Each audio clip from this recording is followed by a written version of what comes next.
Huli ng mga otoridad ang nakatalagang top 5 regional most wanted person na may kasong acts of lasciviousness at 3 counts qualified rape of a minor sa barangay Santarin, Barogo, Leyte. Bandang alas 7:10 ng umaga nang maresto ang akusado ng mga tauhan ng Barogo Municipal Police Station sa bisa ng warrant of arrest para sa kasong acts of lasciviousness na may narekomendang piyansa na 200,000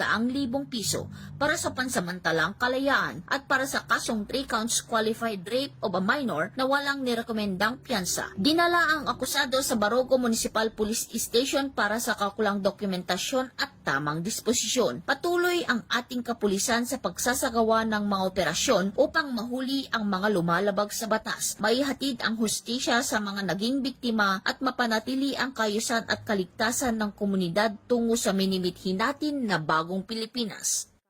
Mula dito sa Eastern Visayas, ako ang inyong PNN correspondent, Patrolwoman Palafox, alagad ng batas, tagataguyod ng balitang